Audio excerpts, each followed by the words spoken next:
Safe to say, though, at the time, outside of little details and like that '03 Forbes article that you had Googled, it's not like the guy had a Wikipedia page with all of his escapades and life story and whatever. You didn't have all that. But now that we do know. What do we do know about him? Yes. Yeah. So that? So what we know now, and I'm going to butcher this because this is what I've been told. I didn't know him in this time, but what I've been told from other people who've been, that were close to him during this time is that he was not very smart. He was on probation or whatever at RPI and with 2.6 or something, like a low GPA, and was using his okay, let me back up for a second. He had a low GPA, but was like high on the charts of like certain IQ testing and had been since he was little. And that went to, this is what we were told by somebody who knew him his whole life, that he got some testing when he was little and that went to his head that he was like better than everybody else and had been kind of manipulating people around him, especially women, since he was like 12. He was another Brooklyn guy too, right? Was it Brooklyn? I think it was Albany. I think he grew up in Albany. Can we Google that? Yeah. Where he was born and grew up?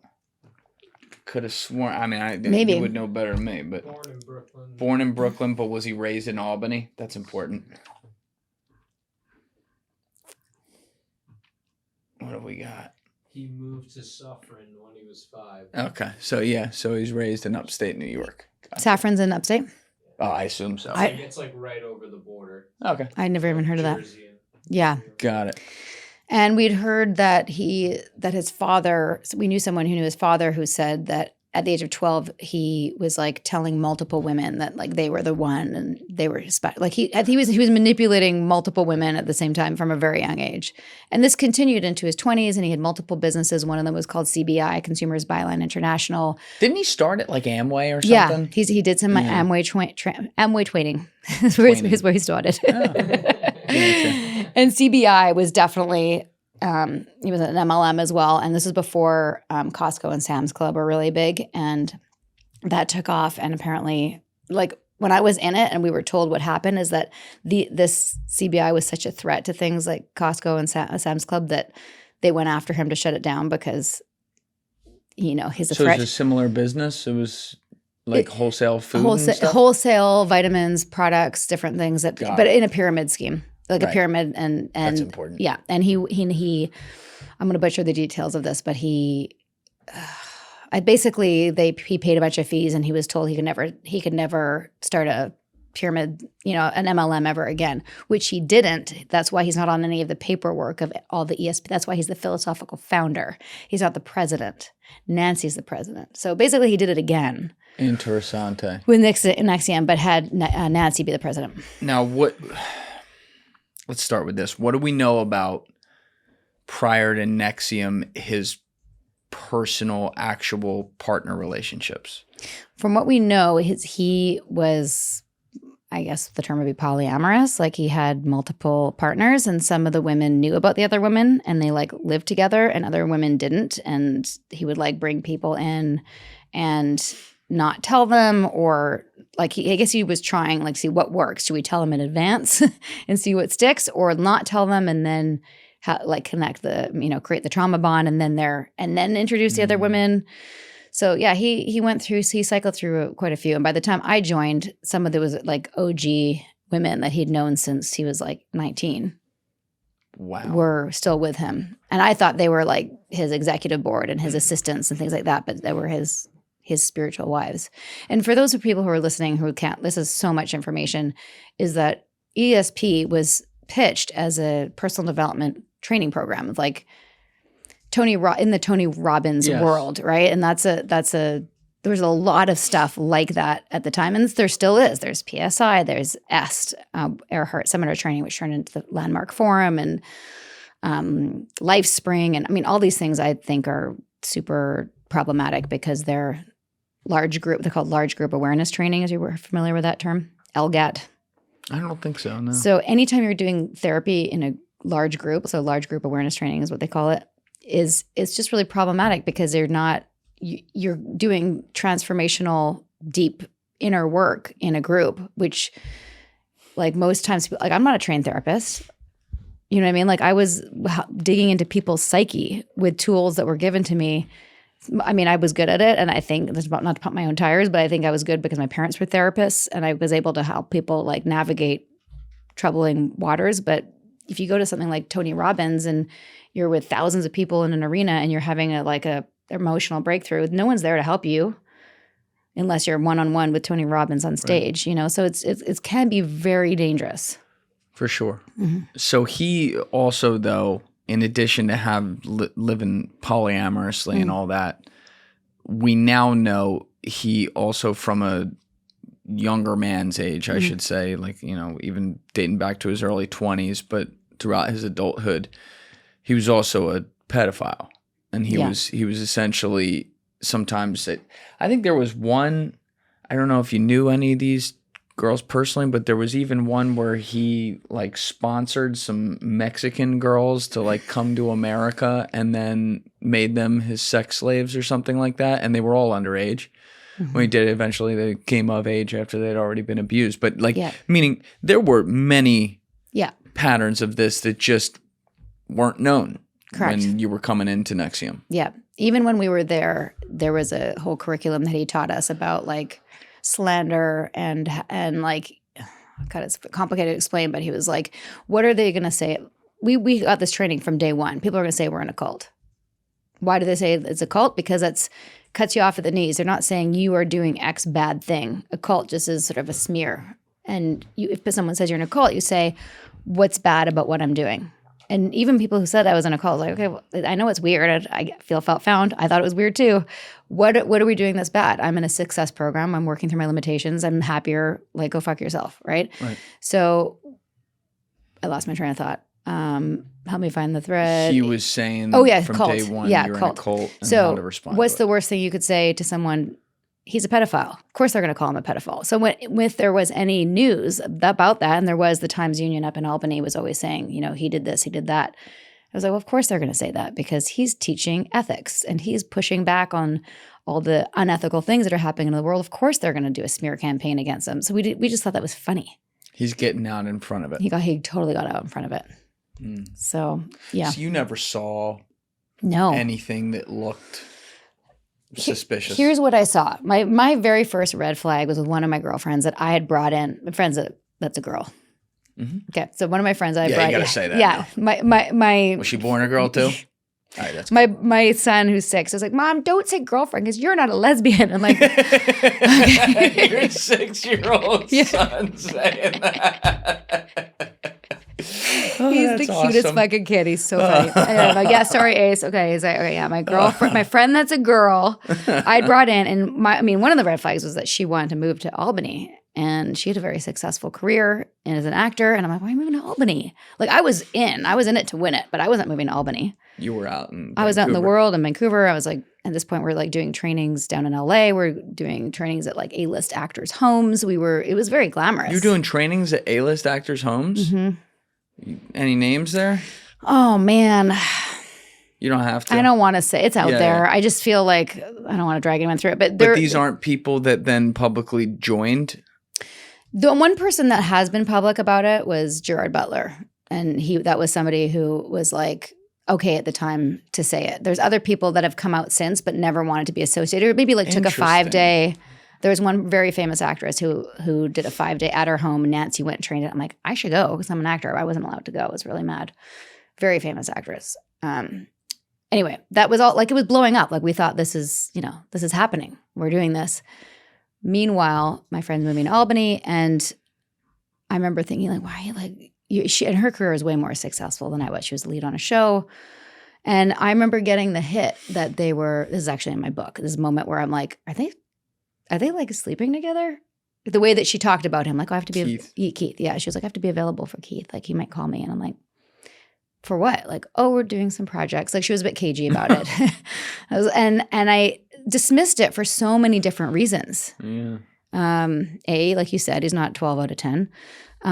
B, as facilitators, as coaches, we weren't supposed to have relationships. Like, if I'd brought you in as a recruit, I wasn't supposed to date you because that would have been wildly inappropriate.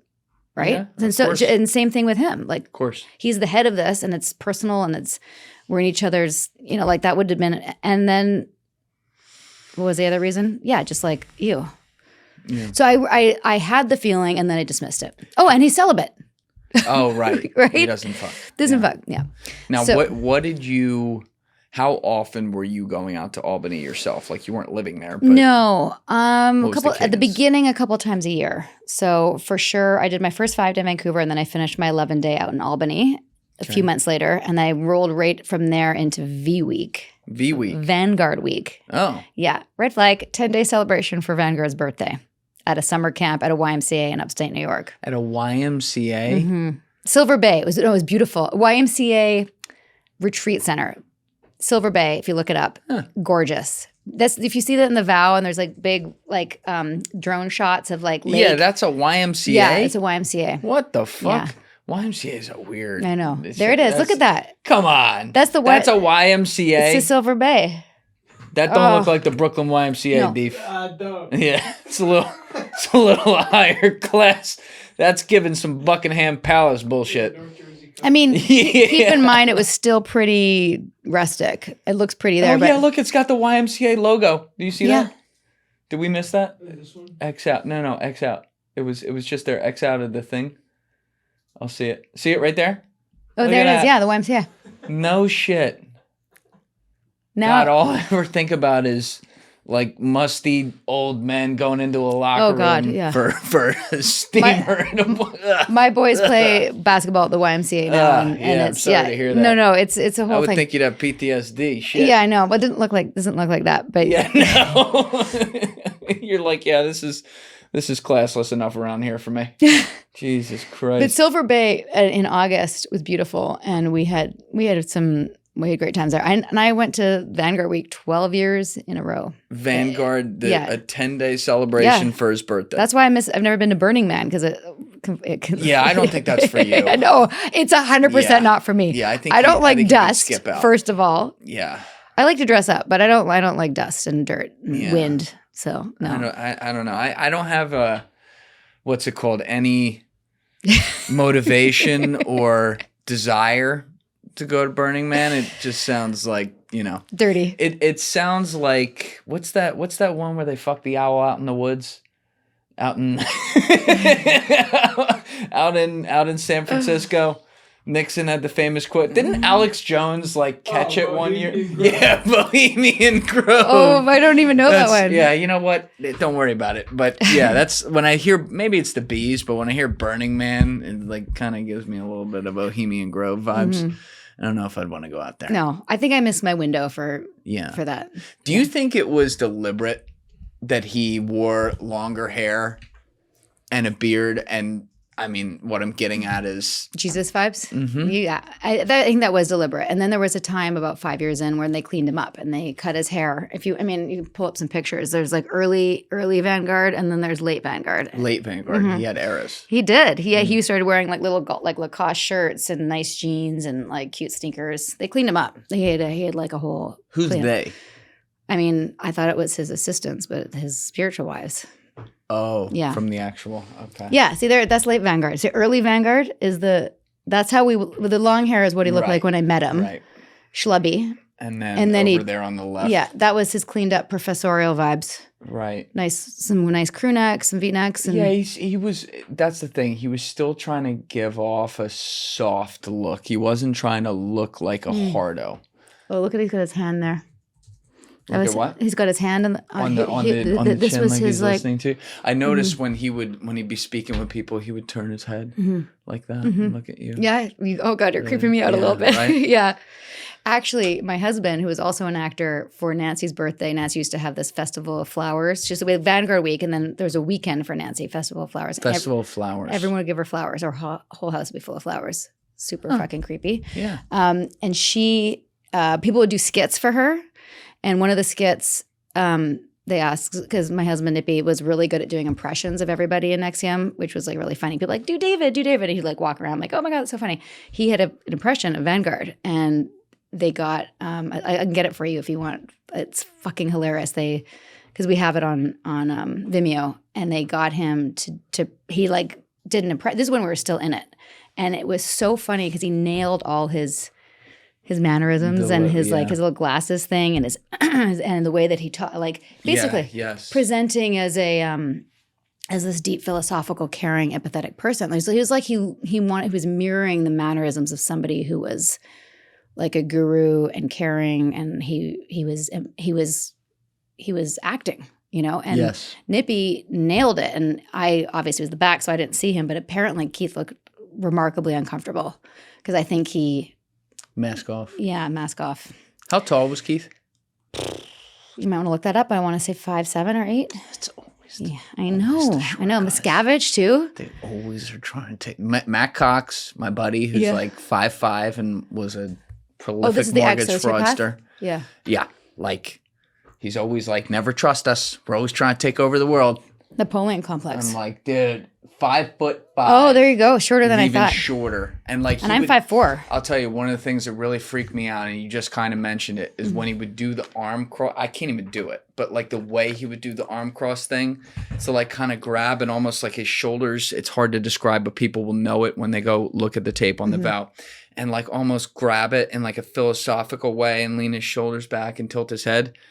There's a lot of video of Jeffrey Epstein doing the same exact thing. Yes. Really? And it's such a, I can't do it, and I can't describe it correctly. I could do the head thing, but like that one's easy. But like the way they would just kind of like move their shoulders and move their arms or whatever, there's like there's almost like this soft underbelly thing to it, and you feel really weird watching it. Maybe it's just because I've seen so much tape of Epstein doing that over the years when you're looking through this case, but it was the same exact kind of thing, and I was like, oh.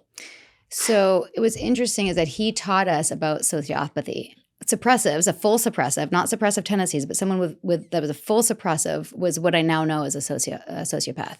And it was something he taught a class on this. Yeah, it was called the fall. And it was if someone's taken the fall, they've learned, okay, I think I need to tell you this because this is in line with your podcast. Give me a second. I'm gonna go into NXIVM land for a minute.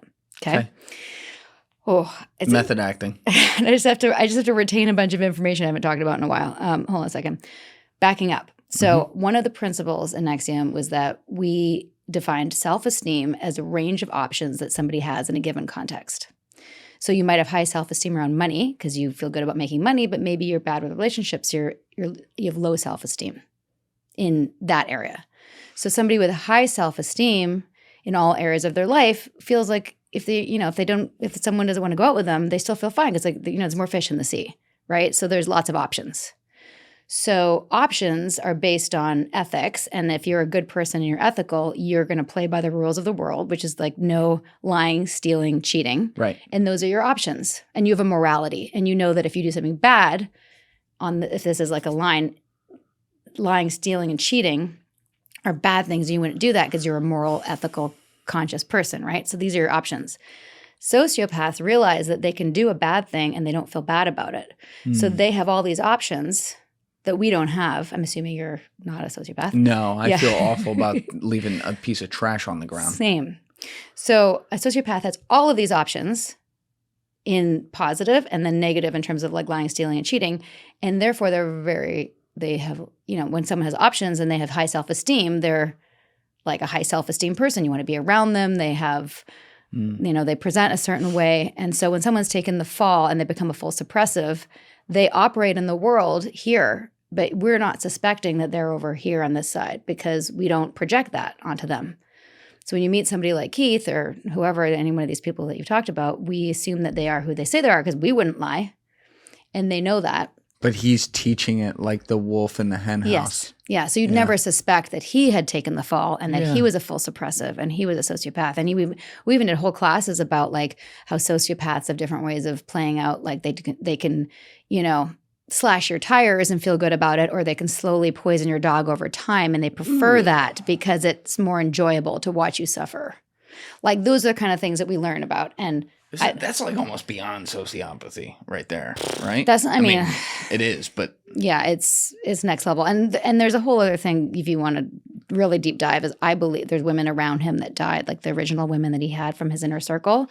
They died of a very aggressive cancer when we were there. The 2 purple sashes, by the way. So I got to green sash. There was 1 blue and 2 purple sashes. That's the high up as it went. And they both died of cancer when I was there. And I believe that they were poisoned and he poisoned them. This is my opinion, allegedly. Like, no one I prove it. unfortunately would totally buy it. Yeah. When you look at his track record, whatever you want to call it, Yeah. resume. Yeah, and these women, like, I knew them. They were fit. They were exercised. They had infrared saunas. They drank kombucha and green juice. Like, these were fit women who all What of kind a of sudden. cancer?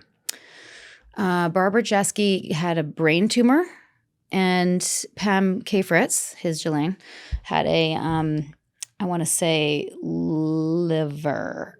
I forget exactly. You can probably look it up. It's been a while since I've talked about that. But I was at both of their funerals, and both of the women had very aggressive downfalls very, very quickly. And one of the women that I've talked to was there in Pam's hospital room when she was dying, and he was like putting stuff in her IV bag.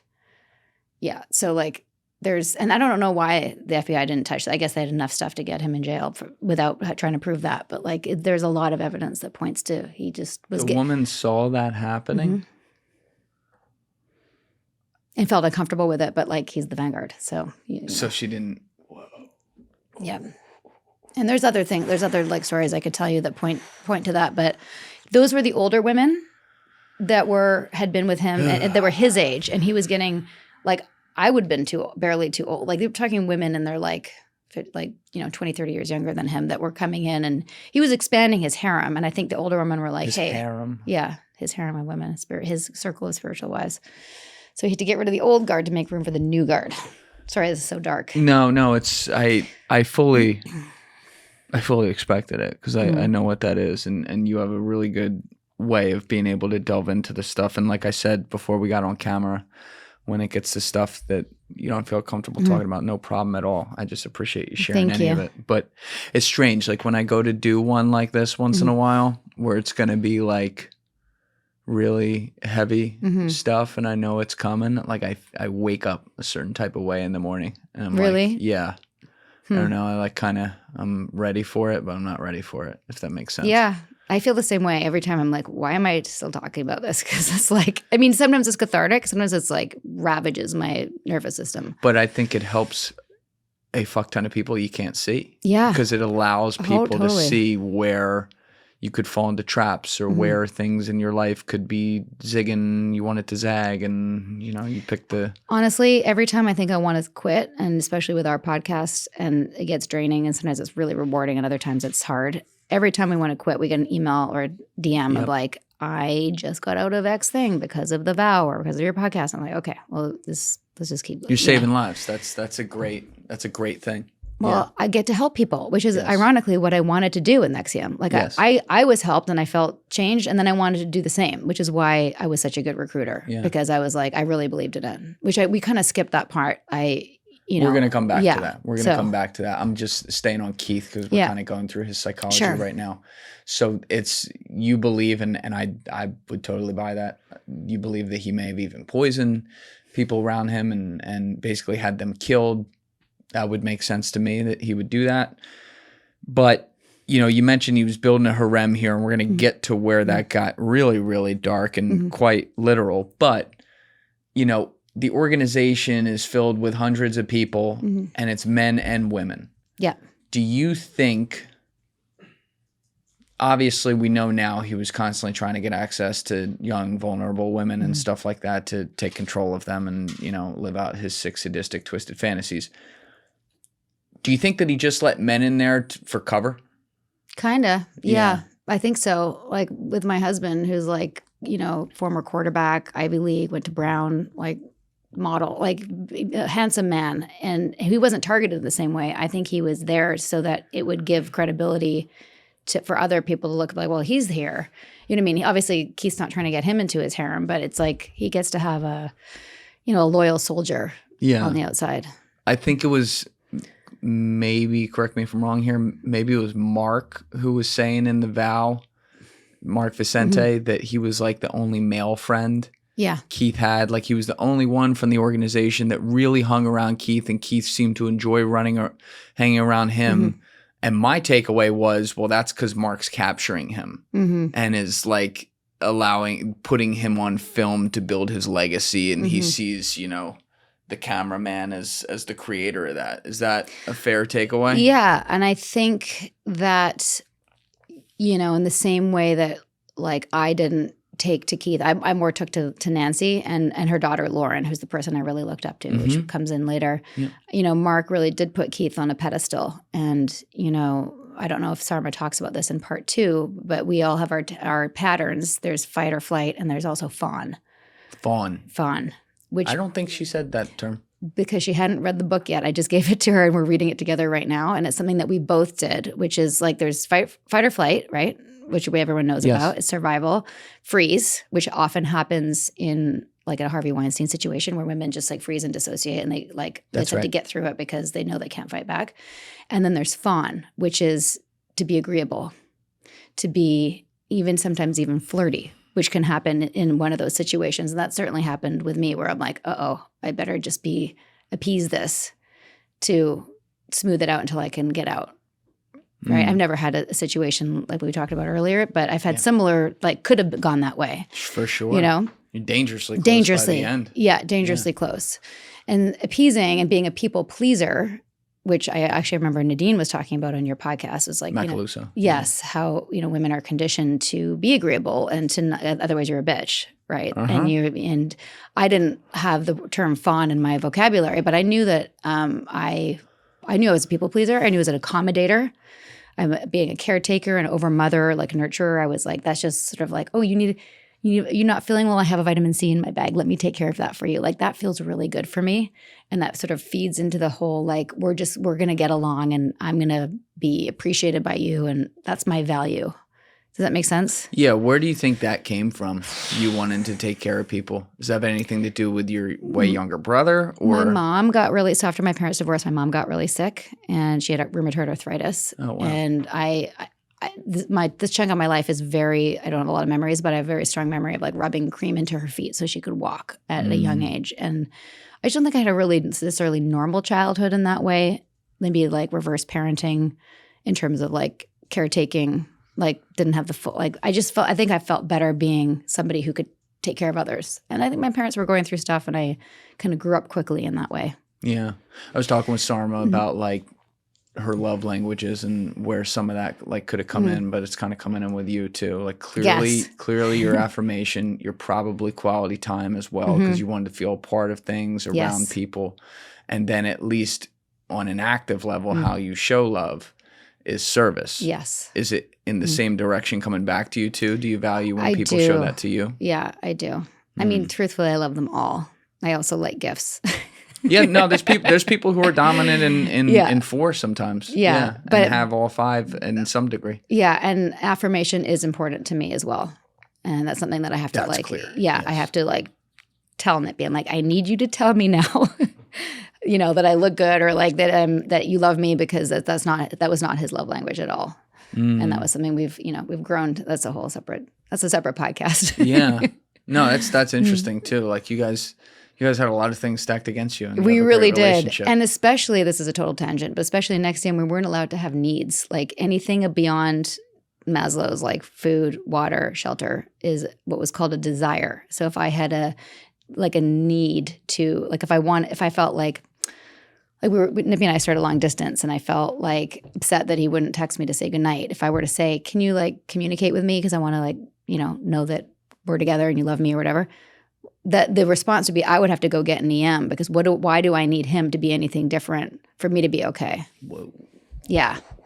So we learn to not have needs. Like I need to self-soothe. I need to love myself. I don't need anything from the outside world. So by the end of NXIVM, we had to like really do a lot of unwinding to be like, I need to connect with you right now because I would like to talk to you. Like that's really hard. Yeah. And it's like you have to deprogram yourself. 100%. Like you're a real human in every way. You recognize things, you feel things, but you've had this virus software put in you. And it's not just as simple as like dragging it to the trash box and hitting an empty box. You got to like call over a coder and type in a lot of shit and like, 100%. I remember one of my first therapy sessions with a guy who was just like a regular therapist, not a cult counselor, which came later, I was explaining this to him about the needs thing and like exactly what I just said to you. You know, these are the needs, and then there's the needs to anything else is considered in NXIVM's term, a desire or a non-integrated fixation. Can I say something? Yeah. I've just been thinking this all day. I can't not say this. Yeah. Another huge red flag, looking at it, hindsight 2020 now, is how they use big $5 words for everything. Like what? It wouldn't be like, they wouldn't say like, let's just make you feel better about yourself. They'd say, let's have a modality to spiritual connection with an understanding of the fifth dimension to get to a place of self-esteem where you feel good. Oh, yeah. You know what I mean? It's called like, loaded language. Yes. Yeah. Yeah. Whenever I see someone who can make 15 words where one would suffice, I'm like, chill, B. You know what I mean? Yeah. Loaded language is when people start fucking with your language, you know that there's a problem. Right. You want to change how you talk, change what words mean. Yeah.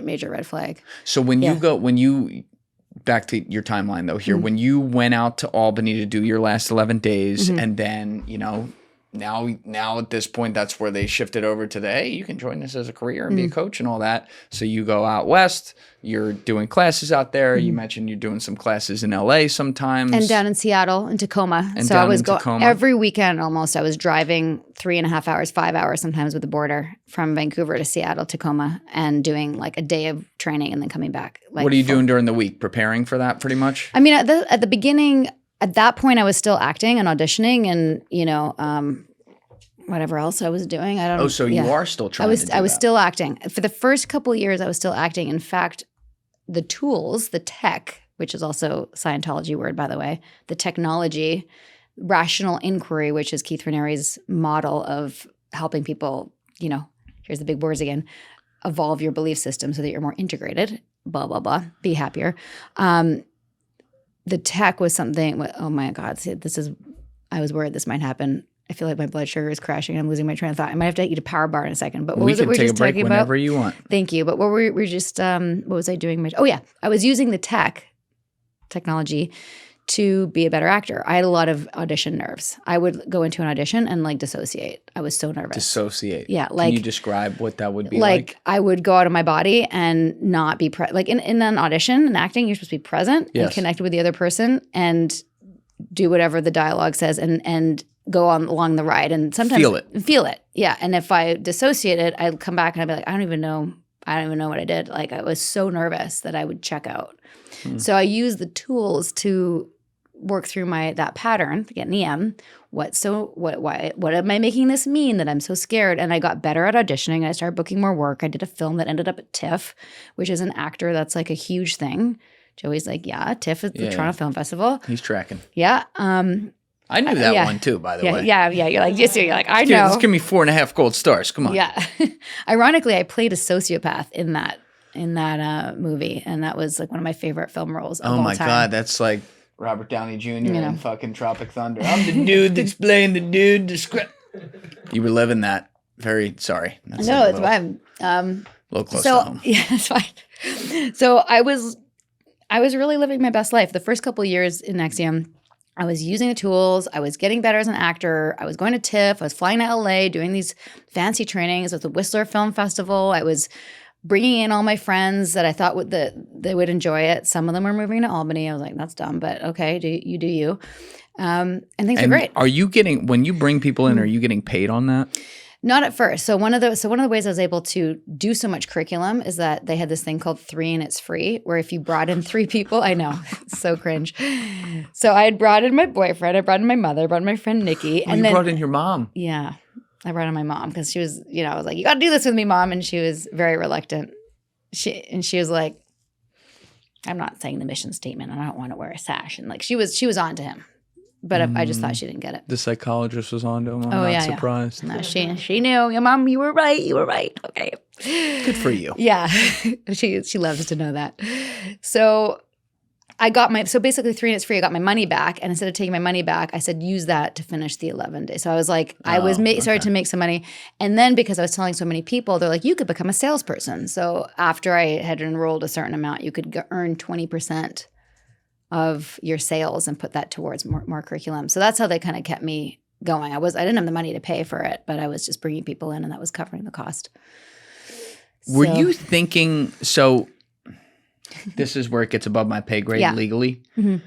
But there is, I believe, please correct me in the comments on this if I'm wrong, and maybe Dee, if you can help out on Google here. I believe there is a technical difference legally between pyramid scheme and multi-level marketing.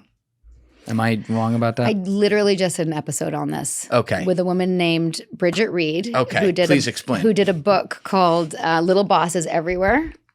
And if you want to dig into MLMs, she'd be a great person to have, by the way. That's interesting. She's awesome. And she looks at the whole history of it. And so this is not my field, but this is what I've gathered, is that there's a lot of people who are very powerful in high places in politics and in the world who are high up in certain things like Amway, who are friends with people who are politicians, who have basically loopholes to make it so that MLMs are legal, but they are pyramid schemes. So like the FTC says don't do it because nobody makes money except for the people that start them. Right. Like 99% of the people that join don't make money, just the people at the top, right? But no, they're the same. They're the same thing. MLMs, direct sales, pyramid scheme, it's all the same thing. But so did they ever use? Obviously, they didn't use the term pyramid scheme. But was there ever any level of admission, inferred or explicit, where they said it's multi-level marketing? Yeah, it's not multi-level marketing because MLMs are unethical. And Keith is ethical. Therefore, it is not an MLM. I know. It's so embarrassing. It's not embarrassing. Yeah, I listen, hindsight's always 20/20. But there were people who were like doing Mary Kay or doing like or even Amway. And they had to, if they were going to join NXIVM, they couldn't do those other things. They couldn't go past two-stripe. Remember the stripes on the mustache? Two-stripe coach if they were going to do that other thing. So this was like, because that's dirty. That's multi-level marketing. We don't do that. Yeah, here. we're clean. That's right. Yeah, that's created by Keith. Smartest, most ethical, noble man in the world. Celibate, renunciate monk.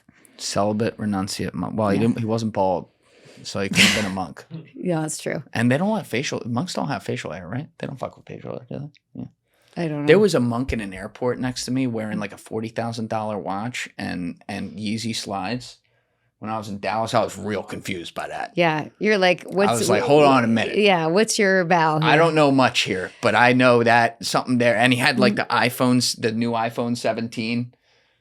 Yeah, Something's I not don't know. right. I didn't put that tweet out at the time, but I was thinking it. But this is related. Part of the whole thing, like in the heyday before shit went south, was that the Dalai Lama came and endorsed us. Right? Oh, yeah. Now, what? Hold on. I forgot about this. What the fuck? So is the Dalai Lama the one that was hanging out with like a 10-year-old boy though too? You mean where he like put his tongue in his mouth? That thing? Yeah. Remember that? Yeah. Yeah. And if you said anything about it, you were like you weren't like being sensitive to other people's culture or some bullshit. Yeah. And he was like, it was framed. Sensitive to other people's culture? Yeah. There's like, oh God, I'm going to butcher this. If you want to look it up, Joey, it's, I'm assigning Joey stuff to do. It was a thing that happened where it was some Tibetan phrase of like, I'm going to butcher it. Something about like your tongue. It's a phrase that translates to, I don't know. You got it? You got it? Thief's on it. Effectual behavior, you said? Yeah, suck my tongue. Suck my tongue is the term in Tibet, which is a cultural thing, and he did it and was caught on camera, but like it was the most egregious abuse of power by a spiritual leader because and then they're making it normal, like it's just something we do in our culture. It doesn't fucking matter. You're getting 10 year like a kid up here. And doing this behavior with them is caught on camera. Anyway, it was a whole scandal. This came late. That was later, still. Interesting that he was coming to he came to America? He came to America and he was going to do this endorsement, and then he heard about the Forbes article? I think, basically the rumors and the rumblings, and seen some articles and decided it wasn't a good idea to endorse him. Then Keith and Nancy went on the Bronfman private jet and flew to Dharamsala and convinced the Dalai Lama. This isn't the vow. It's all taped. Yeah. And you can see Keith getting into rapport and doing this like thinking man's kind of thing. And like it's just this really terrible thing, and that he's being persecuted, and Dalai Lama knows what that's like, and like basically meets him at that level. Turns it on him. Oh my God. Oh yeah, it's like if you want to see NLP in action, it's that scene. And he meets him, and Dalai Lama's like, "Oh, I get that," and he ends up coming. We also heard that there was a $1 million donation from the Bronfmans to the Dalai Lama, so it was kind of a paid endorsement. But all of these things were happening at the time, like in the heyday when things were good, and yes, you know. I was recruiting and I started to make money and I was acting and I was traveling and the Dalai Lama's endorsing. And around this time we think that we're also curing Tourette's, right? Which you probably didn't see because that's season 2 of The Vow. You thought you were curing Tourette's. We thought we were curing Tourette's because somebody came in to NXIVM with full-blown Tourette's and oh, I heard about this. Yeah, and then was able to – he's here in New York. If you want to interview I want to interview that girl from – what's that show? Bailey Unlimited or whatever on PLC. Tourette's? Yeah, the girl. That's interesting. Yeah, You ever seen those videos? I have, and I think there's some videos of Mark who had Tourette's, and he would sit in the front of NXIVM and be like, Nancy would be training, and he'd be like, bitch. Yeah, seriously. I know. You said it first. There's one of the funniest videos ever is Andrew Cuomo trying to interview that girl, and she's like, I'm not trying to make fun of Tourette's, but like, she's giving like a normal answer, and she's like, Jamie's a bitch or something like that, and Cuomo's just like sitting there like, you're so brave, and he's trying not to laugh, and it's like, it's a human thing, because like clearly she has something wrong with her. Like there's people who accuse that girl of like faking. She ain't faking. No, it's a real thing. Listen, if she's faking, Daniel Day-Lewis is the worst actor I've ever seen in my life. You know, so like you, on one hand, you feel bad about it. Some of it can get a little bit funny though, not to be cruel. It just is. It's like you see people and you're like, oh my God. Like imagine going into like it's like when you go onto a plane and like someone yells things that are illegal. It's like the same kind of vibes, but it's funnier. Oh yeah, no, and I wasn't around during those trainings, but like people talked about it for years afterwards. It was like the things that Mark said to Nancy that he got away with because he had Tourette's, and then so his Tourette's went away, and so they tried to duplicate what happened with him on other people, and they had a study, and there's actually a film about it, and it seemed to be working. And I'm not a expert; I can't really say what happened there, but I have my theories. They're adding pseudoscience to the mix with things like that effectively. Yeah. And I think for Mark, he just was able to like do whatever he needed to do to calm his nervous system to not, he used to do this thing where he'd bite the air. Whatever he did, he was able to not do it. And so that was the proof, right? Like we've just cured Tourette's. So we have to, make a study. Now we got to take a quick tangent on something you said, because it's a big part of the story. Because any organization like this, obviously there's sadistic things that Keith was trying to serve himself sexually and from a power dynamic and stuff. But of course, a part of that also is he's trying to make a lot of money and be rich and cloaking it in this like, oh, we're making everyone better. But to do that, you got to get money flowing in there, and you got to get connections. You got to take advantage of people, or you got to get people to believe or whatever. And so he did that obviously with all the people who joined, but he was also able to make a relationship with one of the richest families in America, the Bronfmans, who are of Seagram's fortune. Yeah. Didn't he make a relationship with like a bunch of them, and then one of the daughters like ended up being integral and heavily involved? What is the full story there? So they were involved before I joined, so I don't know how they got in, but I think it's just like anyone else. Like I got in like a referral.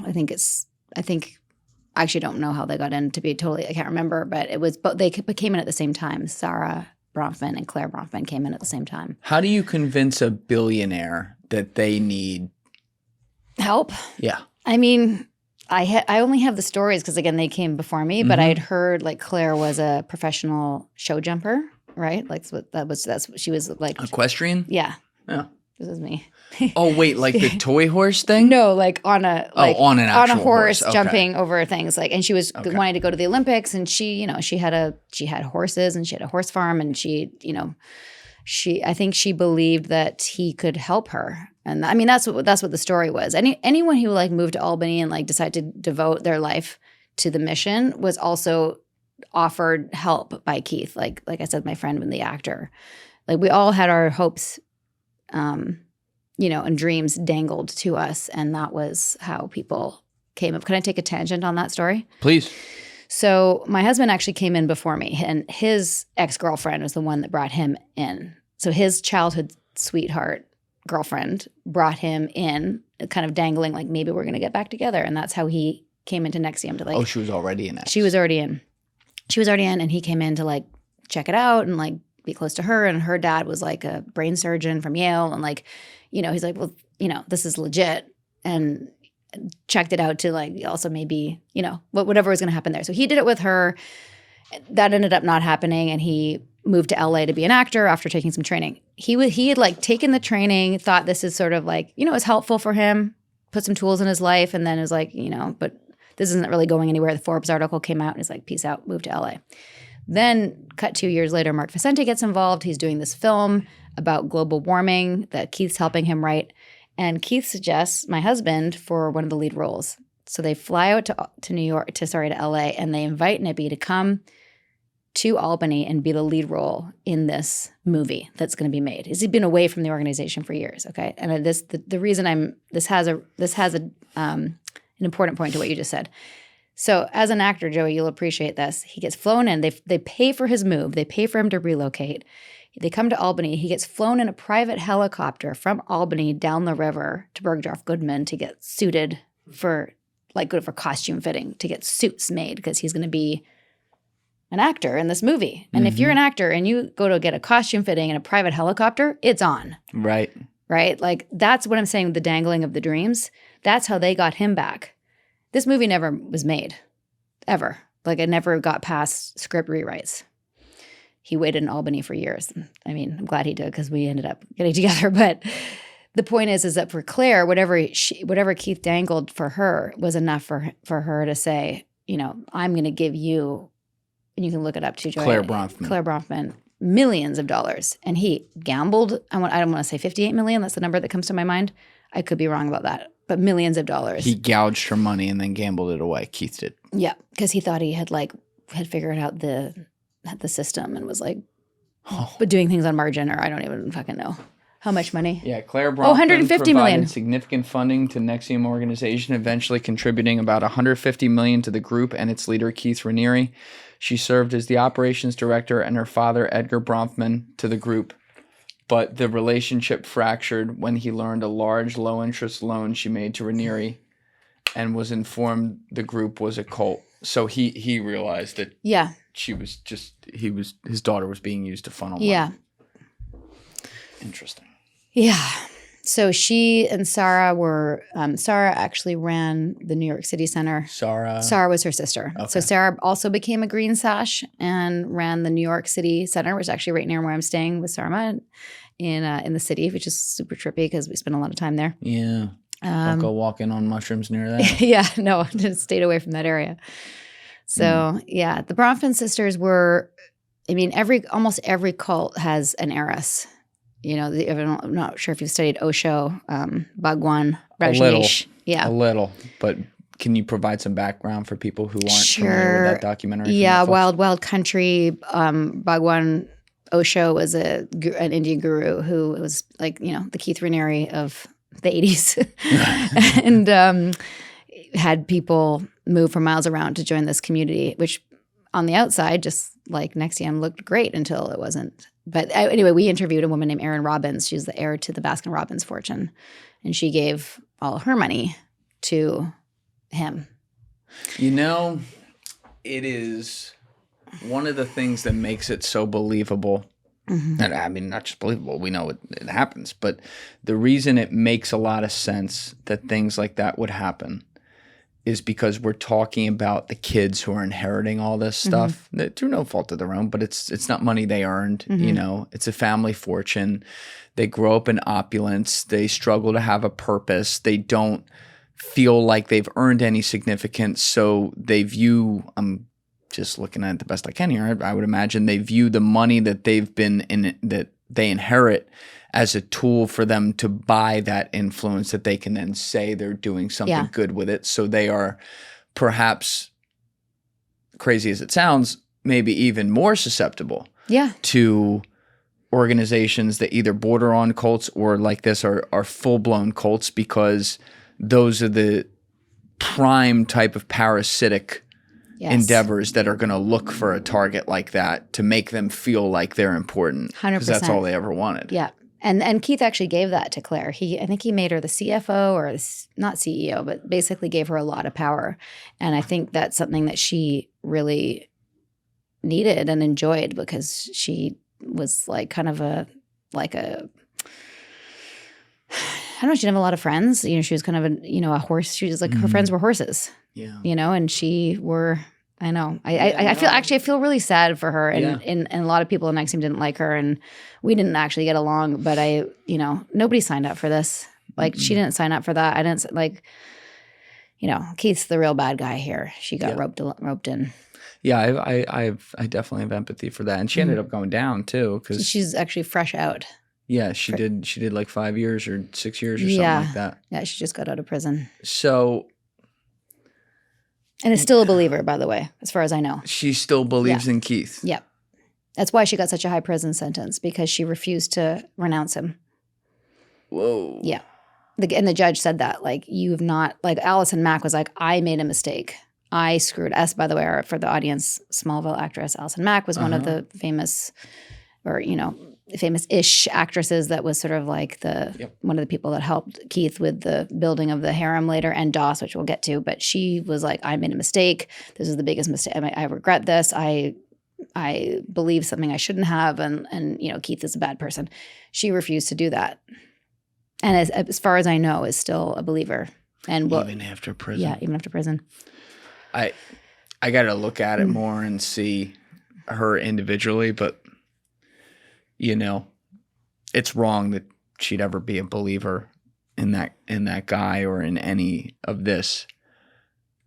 But there's a part of me that has empathy for the brainwashing. Yeah. Like clearly, if at this point that is the case and she still like kind of believes, she was successfully 1000% brainwashed. Oh, yeah. Yeah. Just like I said, everyone's dangling the thing. Yes. First it was to get help with her show jumping, but then like you said, she wanted to make an impact. She wanted to use her money to do good in the world, and she really thought that this was the thing. Yeah. Now, when you came in and you started doing, we were talking about you would go teach on the weekends down in Tacoma or Seattle or LA, wherever it might be, and then you'd go out to Vanguard week, like, for 10 days in Albany, maybe go out there once or twice a year total. Over like, I guess, when did you get in? 06, did you say? I in 05. And I didn't become a proctor, which is the orange sash, which is the level that you can get paid for being like a facility. It's like basically when your career path starts. Yes. It took me 4 years to get there. Okay, so let's go there. Yeah. Once you finally get to proctor, how did that conversation come up that you were going to do this? And when you agreed to do that, did you have to spend more time in Albany, and did you have to give up acting? Pretty for much. The most part? Yeah, around that time is probably when I started to prioritize ESP or NXIVM for overacting. And that was something that happened slowly over time. They had you do like a values hierarchy. What are the most important things to you? Which was actually really helpful for me. Pull that in. Oh, thanks.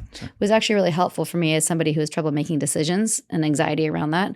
If it was like, I'm going to do this movie or, take this training, if acting, which is what it started, was the highest value, then I would do that. But slowly over time, NXIVM and my personal growth became the highest value. So if it was going to a training to learn how to do XYZ technique, becoming an EMP was one of the things I was trying to do, which is the exploration of meaning practitioner, all the acronyms, same as Scientology.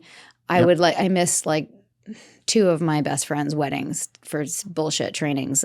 That's one of the biggest regrets of my whole time there is missing those, because it was like, well, these are friends that aren't, they don't share values with you. So why would you do that over your growth, And so that's how those kind of decisions were made. They pit you against your personal life. Yeah. And make them seem like, yeah. But you valued, I don't want to twist your words. I want to make sure I'm repeating what you said there, so correct me if I'm wrong. Yeah. You valued being told what to do if it made sense and actually meant progression for you. I guess, my personal values hierarchy shifted over time. And that wasn't something I was super conscious of. I think subconsciously I realized that if I wanted to keep going, and I did, I was fully on board with the straight path and getting to the next level, that if I wanted to go to the next level, it had to be my highest priority. Yeah. The people who were like choosing, their family, their grandfather's birthday over V Week, well, they weren't really committed. So I wanted to be committed. And this is where I think my desire to be special and my desire to be a part of things and belong and like get the gold stars of the ranking really motivated me and blinded me to what was actually important. Yeah, you used the same phrase a little bit ago that you used when you were describing growing up and getting good grades. You're like, I wanted to be a good girl. Good girl, yeah. Yeah, I was so right for the straight path and all the things that it was supposed to be. And, the special thing is something that I think a lot of women struggle with, is that, it's a part of that, like the love language thing as well. It's to feel acknowledged and affirmed. to feel, affirmed. Would they tell you good job or you're doing great and make you feel? Yeah. Is that something your parents didn't do much growing up? Ironically, if anything, I think my mother did a lot of that. Like I was very, like everything I did was great. You know what I mean? And she's very supportive, like unbelievably that makes supportive. Sense. Yeah. It can go either way. You can go either way. It has to be hard one way or the other. Either you're never told or you're told all the time because then you crave it. Yes. In either direction. Either direction. And no fault to her. Like my mom. Yeah. I love her and she's always done the best that she could. But I think it was more I think it was also like the belonging piece, like being kind of nerd, being a theater nerd. I was also a late bloomer. So like I spent all of my high school until I was like 16 looking like I was 11, and then all of a sudden like 12th grade, I was like, oh, there she is, Yeah. And so that was hard. And I never really fit in. I wasn't cool. I wasn't a cool kid. And so I think the building the community that when I became proctor in 2009, I basically built a community. Like I had a center where I paid, $6,000 a month rent and 5,000 square feet. And I had 3 training rooms. I did. Yeah, I did. Keith didn't pay that. No, I paid it. It was your privilege to pay it. It was my privilege. That was his bullshit business model. If somebody wanted to open a center, they had to, it was all, I was the only one, like Sarah Bronfman, Heiress, Emiliano Salinas is the son of the former president in Mexico. He opened a center there. So like everyone else came from money. The president's son? Yeah. He was a green better in the cartels. Yeah, better than the cartel. Yeah. No, he low bar. Yeah. But so I was proud of myself. But that's part of the problem though, is I became more and more invested. So I was investing. There was a time where I was making really good money, but I was also like paying for so many things. Like I was paying for the rent. I was paying to like have admin. I was paying. By this point, I was going more like 3 or 4 times a year, and probably towards the end, it would be like almost every 6 weeks. Right. Like I was going a lot by the end. So to Albany for trainings and all sorts of different things. When you started to make money, though, even though you're paying like the rent and the admin and stuff like that, like what are you clearing a month in 2009? I don't know what I don't know what I was clearing, but I remember I was getting like 20 grand checks. Okay. Yeah. So I was. And then you have expenses. Yeah, I have expenses. So I don't remember. I mean, probably clearing 10 grand, maybe something like that. Yeah, 5 or 10. Good money back then, for sure. Yeah, way better than acting too. That was the other thing. Like I can work and basically I was a producer. I was like before we even had the space, I would rent a hotel room. I would fly somebody in. I would organize the food and make it better than the breakfast that I had at my 5 days. I wanted it to be a little sexier. Like I wanted to make it my way. And I think what was kind of great about the community is that like because I wasn't knowing what was going on in Albany, I just pulled what was good from it and like did that. Put on performance too. Yeah. Yes. That makes sense. I could put on performance. And I was a green sash and I was like the mother welcoming everybody. Yeah, I don't say that as a negative. Yeah, no, I know. I understand. It actually really catered to my strengths. Yes. Because I eventually learned how to present the material. In the early days when I was doing an information night, I would bring Mark up because he was the director of What the Bleep, and I kind of piggybacked on that. Like everyone knew What the Bleep, and who am I?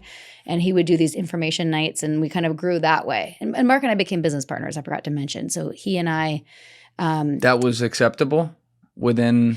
Yeah, like we decided to open up Vancouver, LA together. So he was more doing LA. Oh, business partners within the organization. Yeah, within the organization. Got it. Okay. Yeah, I thought you meant outside. No. Yeah. No. We were, because I couldn't open the center as a proctor alone. I had to have a green oversight. So I had to have a green sash oversight. And by then now Mark was the green sash.